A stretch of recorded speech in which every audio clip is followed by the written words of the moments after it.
कैसा हो बिहारी जैसा हो, मजदूरों का नेता कैसा हो बिहारी जैसा हो, किसानों का नेता कैसा हो बिहारी जैसा हो, चौधरी जिंदाबाद जिंदाबाद जिंदाबाद।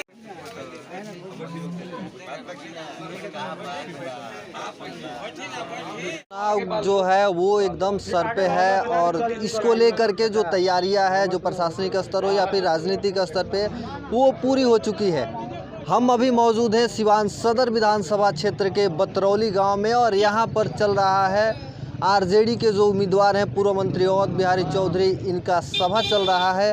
ये गांव में पहुंचे हुए हैं और ये जनता जो है यहाँ की उनसे रूबरू हुए हैं और इस जनता से अपील किए हैं जिताने के लिए। आपको हम वो तस्वीर दिखाना चाहेंगे कि आप देख सकते हैं कि जो जनता है वो कितनी भारी तादाद में यहाँ पे जनता है। गांव के जो लोग हैं वो उमड़ पड़े हैं और इसके साथ ही जो इनके समर्थक हैं शुभचिंतक हैं वो दूर दराज से आए हुए हैं और इनके पक्ष में जो कि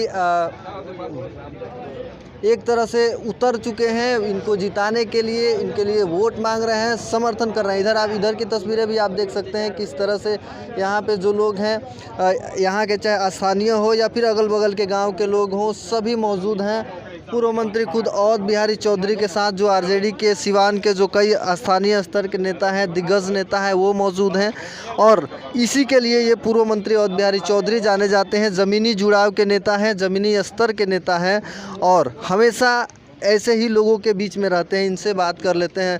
सर, चुनावी दौरा चल रहा है, आपका बतरौली में है, क्या कहेंगे? राष्ट्रीय जनता दल महागठबंधन ने मुझे सिवान विधानसभा लड़ने के लिए टिकट दिया है और मैं अपने मतदाता जो हमारे मालिक हैं, लोकतंत्र में वही मालिक हैं, उनके पास गांव-गांव में घूम करके उनको हाथ जोड़ करके मैं मांगता हूं कि आप हमको आशीर्वाद दीजिए, अपने ही काम के लिए हमें शक्ति ताकत दीजिए। मैं आपका विकास करूंगा और जहां आप खोजिएगा वहां हाजिर रहूंगा, दुख सुख के साथी बनूंगा।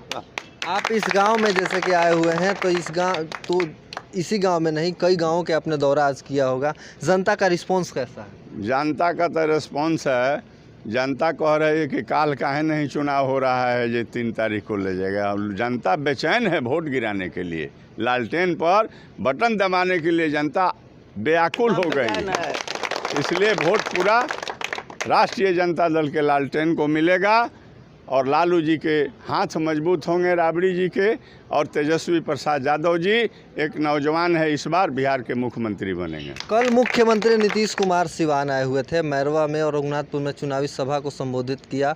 इस दौरान उन्होंने कई सारे आरोप लगाए, सिवान को लेकर भी कहा कि कभी यहाँ पे नरसंहार होता था, नाक के नीचे होता था। ऐसे में अभी उस समय सरकार में रहे होंगे। नीतीश कुमार मुख्यमंत्री, ये बिहार का मुख्यमंत्री है। कल आया था, सुनते हैं मैरवा, ये आदमी फेल कर गया, एको आदमी जुटा नहीं था, कहीं आदमी नहीं था, सिर्फ गाड़ी पूरा बिहार के चाट गया। 1 मिनट तो कहीं कुछ दिखलाई नहीं दिया। और मैं कहना चाहता हूं कि सुपवा हंसे चलनिया के जकरा में 77 गो बछेद। मुजफ्फरपुर बालिका गृह में लड़कियों के साथ ये जो है सामूहिक रेप किया, खींच करके ले जा करके इसके लोगों ने रेप किया। और इसके ज़माने में छोटी छोटी बच्चियां, रोज़ टीवी में एक बार में आ रहा है, उसके साथ रेप हो रहा है। यहाँ पर पूरे जो है लूट डकैती मर्डर सब तरह के घटनाएं घट रही है।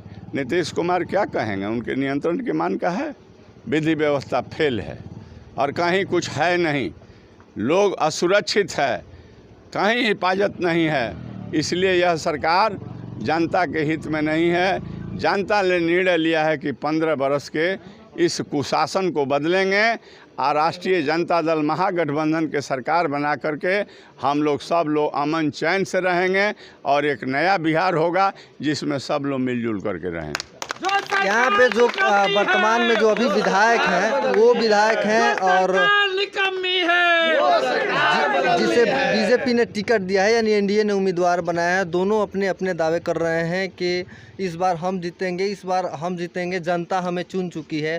तो ऐसे में आप यहाँ के स्थानीय स्तर के नेता हैं, ज़मीनी जुड़ाव वाले नेता हैं, तो उनका स्तर कहाँ है, वे कहाँ हैं? ये तो उन लोगों से न पूछना चाहिए जी। वो बीजेपी जो एमएलए था टिकट कट गया, ये बात न पूछना चाहिए कि आप कहाँ हैं, आप धरती में हैं कि आकाश में हैं कि पानी में डूबे हुए हैं, उन्होंने बतलाएंगे। वो 10 बरस एमपी साहब थे जो फिर समुंदर में तैर करके आए हैं पोखरा में तैरने के लिए, तो उनसे पूछना चाहिए कि आप कहाँ हैं। मैं तो कहता हूँ कि वो लोग कहीं नहीं है, दोनों में संघर्ष चल रहा है। हम तो 1 नंबर में है ही, दोनों में संघर्ष चल रहा है कि 2 नंबर पर हम हो जाए, वो कहता है कि 2 नंबर पर हम हो जाए। 2 नंबर की लड़ाई दोनों लड़ रहे हैं। नंबर 2 की लड़ाई लड़ रहे हैं। जो भी निकल रहे हैं, एक आदमी अपने 10 वर्षों के शासनकाल का ब्यौरा दे रहे हैं, तो दूसरे हैं कि वो अपने 15 वर्षों के शासनकाल का ब्यौरा दे रहे हैं। आप गांव में घूम रहे हैं, पूरे क्षेत्र में घूम रहे हैं, विकास दिख रहा है? कहीं विकास नहीं है। उन लोगों का तो चेहरा जीतने के बाद लोग देखबे नहीं किया, तो विकास कहाँ से कर दिया। आज हम आए हैं तो हमने घूमे हैं तो देख रहे हैं कि किधर पगडंडी है, किधर सड़क नहीं है। हमारा बनाया हुआ जितना ईंट का सोलिंग है, आज जितना हम पुल पुलिया बनाए हैं, उसी पर ये जो लड़ने वाला लोग है ना, हमारे बनाए हुए ईंट रोड पर उन लोगों की गाड़ी दौड़ रही है। वो सब कहाँ किया है? कुछ विकास नहीं दिखलाई दे रहा है। वो लोग बिल्कुल जनता को दिग्भ्रमित करने का काम किए, धोखा लेकर वोट ले लिए और जीत कर चले गए, वादा करके काम करेंगे, लेकिन मतलब निकल गया तो पहचानते नहीं। यही हाल है। अभी बहुत टाइम हुआ बहुत। तो ये है अवध बिहारी चौधरी, जो कि पूर्व मंत्री हैं, यहाँ के प्रत्याशी हैं। हम बात करेंगे यहाँ पे जो लोग होंगे, कुछ इनसे बात कर लेंगे। आप बताइए, साथ में घूम रहे हैं, आप बताइए, साथ में घूम रहे हैं, कैसा रिस्पॉन्स मिल रहा है? रिस्पॉन्स तो हमको बहुत बढ़िया मिल रहा है, और हम लोग शुरू से इस पार्टी में हैं और अभी भी हैं, अभी भी हम रहेंगे। और हमारा गांव का भी जितना ये सदस्य लोग हैं, अपने तहे दिल से मंत्री जी को शुक्रिया अदा करते हैं कि ये काम करते हैं। हम जाते हैं, हम गए हैं, हम काम करवाए हैं, अपना पर्सनल बात। और बाकी जनता सब मंत्री जी के साथ है, और ज़्यादा मैं कुछ नहीं कहूँगा। आरजेडी के एक और नेता हैं, पूर्व में विधानसभा का चुनाव लड़ चुके हैं, दरोगा खान जी हैं। सर, कैसा रिस्पॉन्स है? आप भी घूम रहे हैं सर के साथ? अभी इस क्षेत्र में पूरे बिहार में तेजस्वी लहर है, और अवध बिहारी जी को 15 साल मौका नहीं देकर आज लोग पछता रहा है, क्योंकि ये 12 बजे रात को, 2 बजे दिन में, जितनी बजे जाइए ये हाजिर और नाजिर मिलते हैं, और लोगों का ये हर मतलब मुश्किलात को आसान करते हैं, और आज भी कर रहे हैं, नहीं भी रहे तो भी कर रहे हैं। इसलिए पूरी जनता ईमानदारी से इनके साथ लगा हुआ है, और बहुत भारी मतों से जीतने जा रहे हैं हमारे अवध बिहारी चौधरी जी। ये आरजेडी लालटेन पर सारे लोग वोट देने के लिए व्याकुल हैं। मैं चाहूँगा कि आप इन बुजुर्गों से भी पता कर लें, ये हमारे विकलांग साथी हैं, मैं चाहूँगा कि 2 टूम इनसे पूछ लीजिए। ये मेरी आपसे हम बात करते हैं। क्या लग रहा है, मंत्री जी आपके यहाँ आए हुए हैं, कैसा रिस्पांस है? अरे हमारे माननीय मंत्री साहब बहुत भाग के लोग हैं।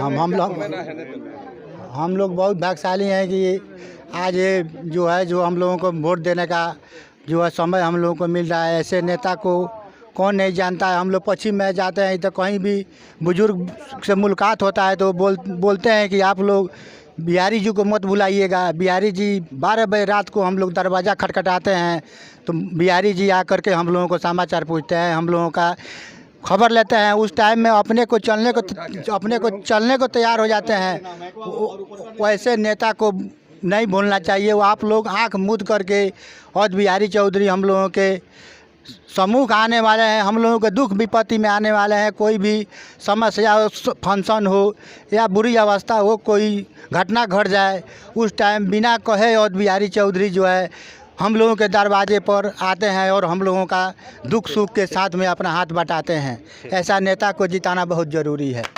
देखा आपने, यही अंदाज़ है अवध बिहारी चौधरी का कि जैसा आपने सुना ठीक इसी तरह से, और इसी का नतीजा है कि जिस तरह से ये जनता के बीच जा रहे हैं और जनता भी इन्हें खूब स्नेह दे रही है, क्योंकि जिस जगह पे खड़े हो रहे हैं, अभी हमने आपको दिखाया कि जहाँ ये खड़े हैं यहाँ पे सैकड़ों की भीड़ जुटी हुई थी यहाँ पर, और लोग इनकी बातों को सुन रहे थे। तो अब विधानसभा चुनाव जैसे कि रणभेड़ी जो है पूरी तरह से इसका बिगुल बज चुका है चुनावी, और जो प्रत्याशी मैदान में है तो इनके जो भाग्य का फैसला होगा जनता आगामी 3 नवंबर के दिन शुरू करेगी और जो एक्चुअल जिस दिन आधिकारिक घोषणा होगी वो है 10 नवंबर, यानी 10 नवंबर के दिन ये पता चल जाएगा कि सिवान की जनता ने किसे अपना विधायक चुना है। ये जो भी खबरें होगी हम आपको दिखाएंगे, सबसे पहले दिखाएंगे। आप बने रहिए हमारे साथ। हमारे सहयोगी प्रभात तिवारी के साथ सोमेश कुमार सिंह, बतरौली, सिवान।